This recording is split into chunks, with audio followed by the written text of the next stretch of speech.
What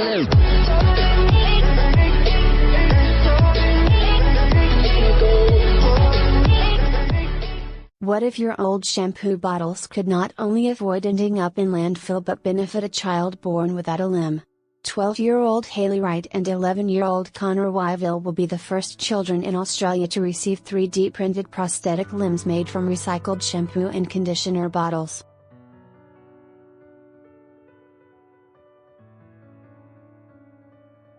Bernie Craven came up with the concept while working as a hairdresser. As a hairdresser for over 40 years, I knew how much waste was coming through the salons, and there is a point in time when you've got to be responsible for what you are producing, he said.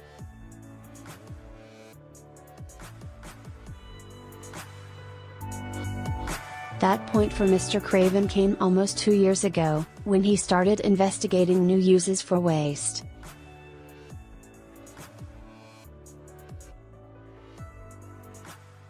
There are people around the world 3D printing with normal filament, but I don't see anyone actually using recyclables to do it, Mr. Craven said.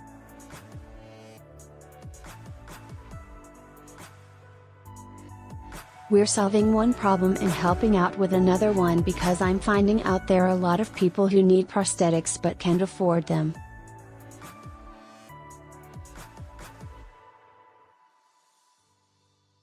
The recipient's Haley Wright was born without her left hand. A keen rugby league player, and motorbike rider, Haley said having two hands would make a huge difference in everyday activities.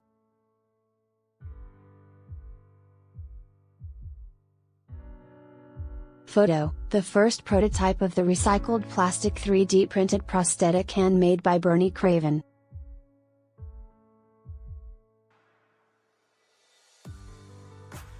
ABC Wide Bay, Sarah Jane Bell, skipping, tying up my hair, those sorts of things, she said.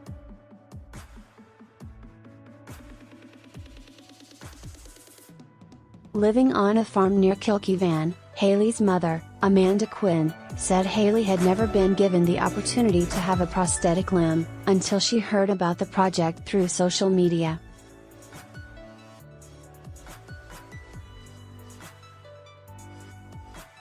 I thought about Haley straight away, she said. I'm hoping that she can deal with it emotionally, to learn to adapt to having that hand she's never had, Ms. Quinn said.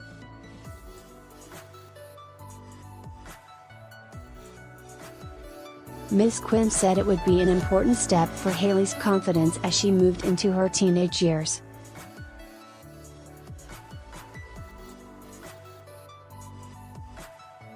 Connor Wyvill already has ideas about what colors he would like for his prosthetic hand.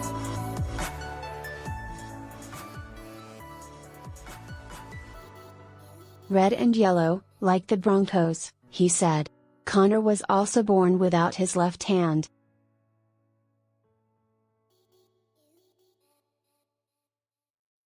While having only one functioning hand has been a normal part of his life, Connor said he was looking forward to starting high school with a prosthetic hand.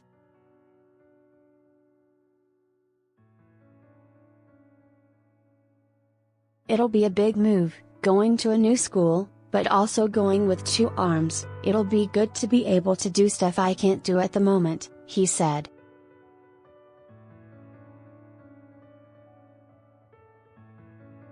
His parents Amanda and David said it had been the opportunity of a lifetime, as previous prosthetics had been impractical and expensive.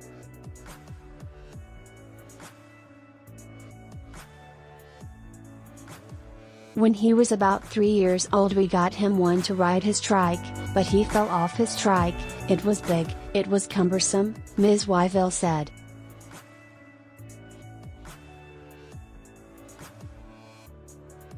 Ms. Wyvill said other prosthetic options had been too expensive. Looking into bionics, it can be $20,000 or more, she said.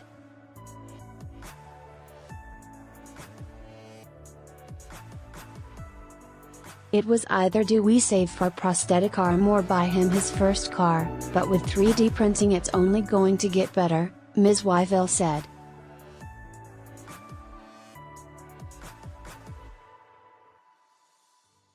How it works: Mr. Craven is working with 38 salons in Gympie and on the Sunshine Coast in southeast Queensland.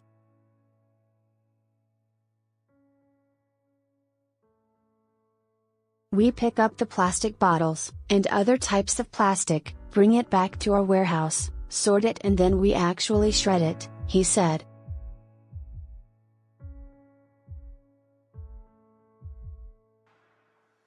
We put it through the extruder and turn it into 3D filament, and then we print prosthetics with it, Mr. Craven said.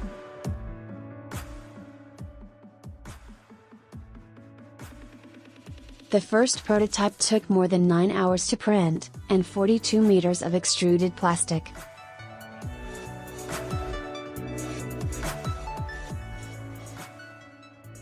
Hand kits made by Enable, an international not-for-profit organization that supports volunteers using 3D printers to make the prosthetics, have been donated to put the final prosthetics together, complete with rubber fingertips.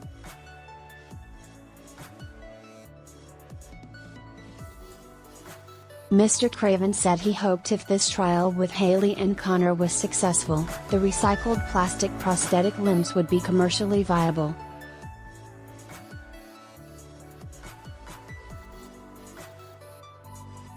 More stories from Queensland.